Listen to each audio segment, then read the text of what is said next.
You go to start a video project, and FLUX 3 has no price, no free trial, nothing you can actually buy today, while Higgsfield is sitting right there with a credit card field and 30 models ready to go. FLUX 3 is one unified model doing image, video, and audio together. Higgsfield is a platform stitching 30+ models under one subscription. So which one do you actually pay for right now? Test 1, cost. You go to sign up for FLUX 3, and there's no pricing page, no number, nothing. You're just stuck on a wait list, while Higgsfield is advertising tiers from $15 to $99 a month with a free 150 credit plan you can start on today. And that asymmetry is basically the whole test. One of the biggest problems I run into when using AI agents is turning their output into YouTube content I can actually use to market my product. That's why this video is sponsored by Subscriber, a tool that helps business owners connect their AI agents to YouTube and market their products without spending 10 hours every week creating content. You can connect Claude or ChatGPT directly to Subscriber. It then analyzes your business, website, and YouTube channel to help you create SEO-optimized video ideas, scripts, thumbnails, and even complete videos that actually match your brand. What I like most is that every week, Subscriber gives me a list of high-potential video ideas I can immediately execute, and it can even help edit videos for me, with or without my face, including videos like the one you're watching right now. It's easy to get started, and you can try Subscriber for free using the link in the description below. Now back to the video. I went through every official source for FLUX 3 pricing, and I couldn't find a single published figure. It's early access only. Community reports suggest it'll land below Seedance, but that's not a number you can budget around. Higgsfield publishes 3 annual tiers clearly, and its turbo model cuts cost another 30% on top of the standard rate, so one of these has a price card you can look at right now, and the other just doesn't.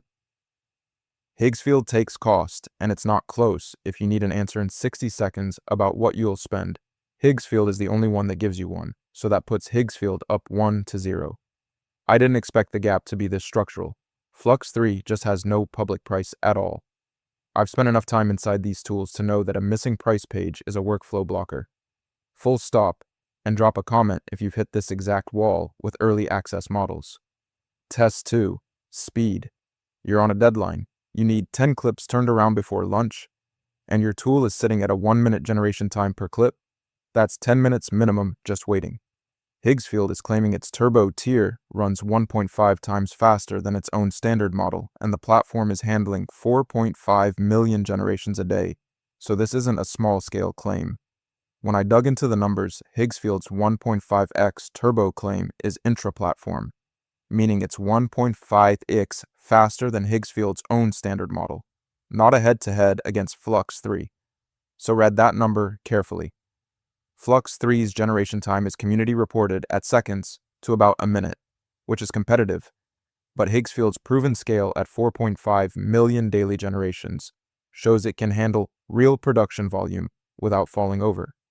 Higgsfield takes speed on proven scale. I expected FLUX 3 to be competitive here, since it's a single model, but 4.5 million daily generations is a real production signal that FLUX 3 can't match yet, and that's Higgsfield 2, FLUX 3.0. Test 3, context and output limits. You've got a scene that needs 18 seconds of continuous action with synced audio, and your tool caps out at 5 seconds. You're now stitching clips together manually, losing coherence, losing time, and the ceiling on what a single generation can produce is the number that determines whether you ship a finished asset or just a fragment. FLUX 3 hits a clear 20-second ceiling with synchronized audio in one generation and takes up to 10 image references for richer remixing. Those are hard published specs.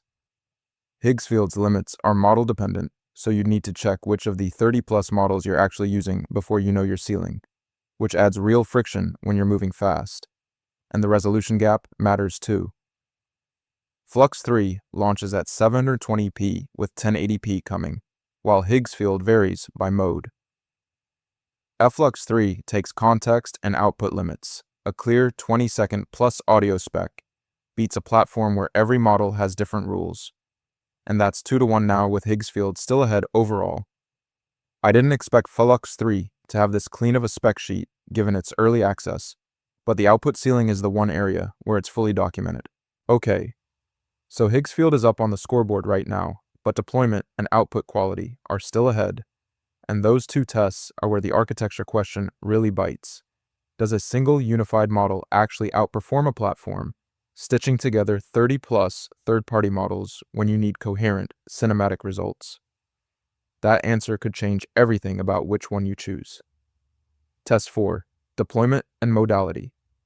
Say you're a developer building a pipeline that needs to still be working in 2 years, and you pick a platform that's just aggregating third-party models. One of those gets deprecated, a vendor changes its API, and your whole pipeline breaks overnight, which is why architectural fragility is a real cost that doesn't show up in the monthly bill. FLUX 3 runs image, video, audio, and action prediction from one network that's a single backbone, no third-party dependencies, and it's already deployed in robotics through FLUX Mimic at Audi, which is a real-world proof point. Higgsfield pulls together 30-plus models including Kling 3.0, VO 3.1, and Sora 2, which gives you breadth, but every one of those is a dependency you don't control, and on developer access, both offer APIs, so that part's basically a wash. Higgsfield's breadth is genuinely useful if you need a specific model style today, and the MCP and CLI access adds flexibility FLUX 3 doesn't have in early access, but breadth built on 30-plus third parties is a bet on all of them staying stable, and that's a real risk to factor in when you're building something that needs to last. or FLUX 3 takes deployment. A unified backbone with real-world robotics deployment is architecturally cleaner than a 30-model aggregation. And I'll be honest, I expected Higgsfield's breadth to be the stronger argument here. But future-proofing goes to the single network, and that ties it up at 2 each. Test 5. Output quality and realism. And this is the tiebreaker. You've paid $100 or more on a platform, and the generation comes back with rendering errors or a copyright denial. That's not a minor inconvenience.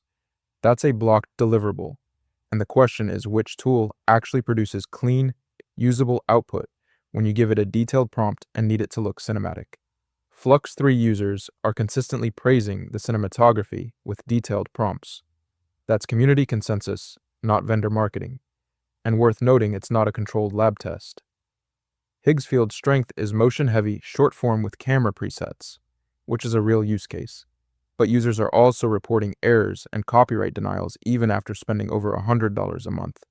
And that reliability gap is pretty hard to ignore when you're on deadline. FLUX 3 wins output quality, and that's the tiebreaker. FLUX 3 wins this comparison 3-2, with cinematography praise and fewer reliability complaints tipping the final call. And if you need a quick answer on which produces cleaner results, it's FLUX 3, even though it's the one you can't buy yet. Alright, so FLUX 3 is the pick when you need 20-second videos with synchronized audio in a single generation, when you want to feed up to 10 image references into one prompt for richer remixing, and when you're building something that needs to stay coherent 2 years from now. The unified backbone is already in robotics production at Audi, which is about as real-world as a proof point gets. Higgsfield wins when you need to start today. Tiers from $15 to $99 a month, 150 free credits to test with, 30-plus models and 40-plus creative tools under one subscription, and a turbo tier that's 30% cheaper than the standard rate with 1.5 times faster processing, and it's handling 4.5 million generations a day, so the infrastructure is genuinely there. So here's how I'd call it. If you can ship today, pick Higgsfield, free credits, no waitlist, tiers you can actually budget around. If you can wait and you care about a system that won't fragment, when a third-party model disappears, FLUX 3 is worth holding out for. And the whole decision really comes down to one thing. Can you actually buy it today?